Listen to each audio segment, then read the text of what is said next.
안녕하세요. 시민 리포터 정경희입니다.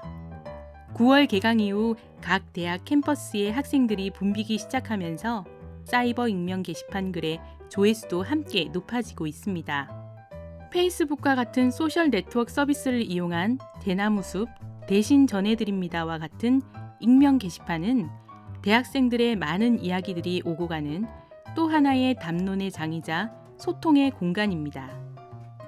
그들만의 공간인 그곳에서 어떤 일들이 일어나고 있는지, 또 바람직하게 사용하는 방법은 무엇인지 알아보았습니다. 먼저 부산 지역에 있는 대학에 재학 중인 대학생에게 익명 게시판을 사용해 본 경험이 있는지 물어보았습니다. 네, 저희 학교에도 인제대학교 대신 전해드립니다. 라고 하는 익명 게시판이 존재하고 있습니다. 부경대학교는 3가지 익명 게시판이 있어요.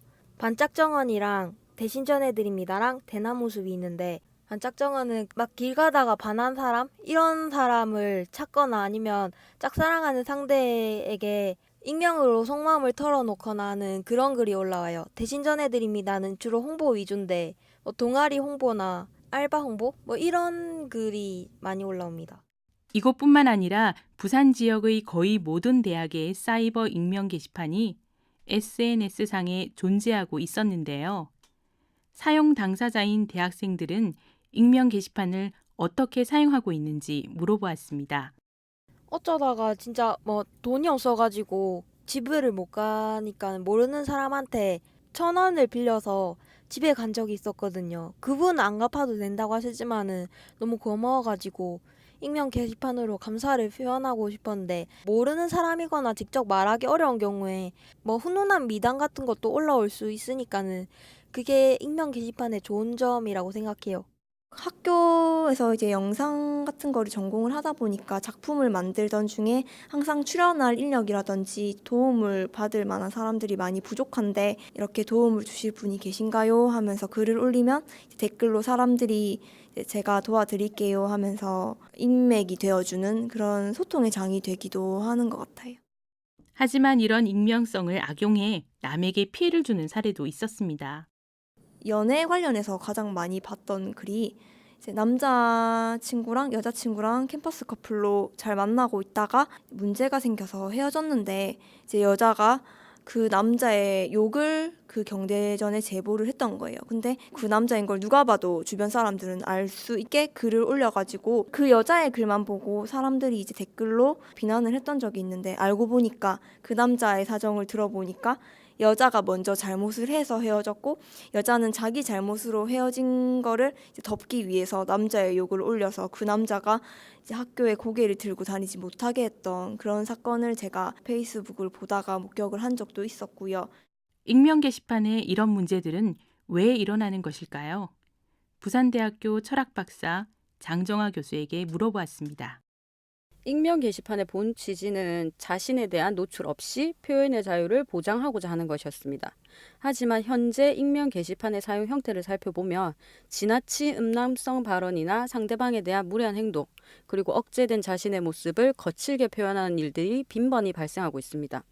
또한 익명 게시판에서의 과도한 익명성은 개인에게 정체성의 혼란을 주기도 합니다. 일상적 공간에서의 나와 사이버 공간에서의 나가 분리되는 경험을 하게 되는 것입니다. 익명 게시판에서 일어나는 무분별한 댓글로 인해 생겨나는 피해를 생각해 본다면 사이버 공간에서의 나와 일상적 공간에서의 내가 분리되는 경험에 대해 다시 한번 주목해 볼 필요가 있는 것 같습니다. 그렇다면 익명 게시판을 바람직하게 사용할 대안은 없는 걸까요? 사람들이 익명 게시판을 볼 때 사연 속에 등장하는 인물이 무조건 나쁘다고 생각하고 욕하지 말고, 그 사람은 그 사람 나름대로 입장이 있을 수 있고 사람마다 다 다르잖아요, 생각하는 게.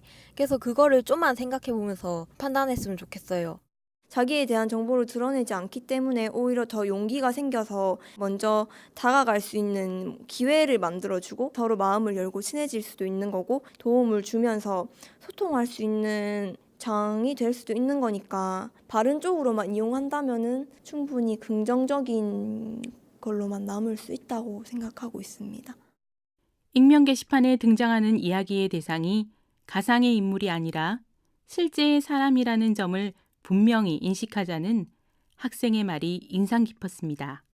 내가 속상하고 부당한 일을 당했을 때 거기에 누군가의 동조를 바라는 그런 익명성이 보장되기 때문에 다른 사람의 어떤 악플러 개념으로 그걸 이용을 하는 그런 단점들이 있는 것 같아요. 그런데 진짜 그건 절대 문제 해결이 되지가 않거든요.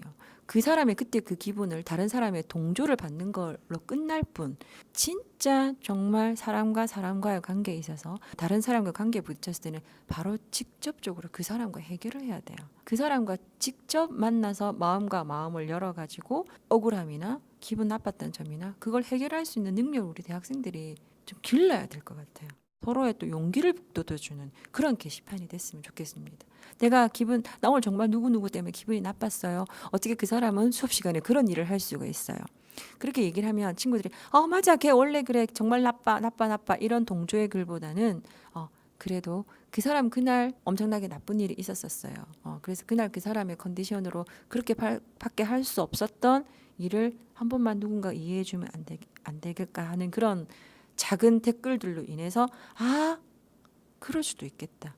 내가 생각해보지 못한 다른 사람 생각을 읽을 수도 있는 그런 익명 게시판이 됐으면 좋겠어요. 또 다른 삶의 공간인 사이버 공간은 이제 우리 삶에서 분리할 수 없을 만큼 중요해졌습니다. 이러한 사이버 공간에서의 익명성 관련 문제를 해결하기 위해서는 법 제정이나 프로그램 개발과 같은 기술적인 대응과 동시에 윤리의식 수준을 끌어올리기 위한 공동체 교육이나 정체성 교육을 포함한 정보윤리 교육이 함께 시행되어야 합니다.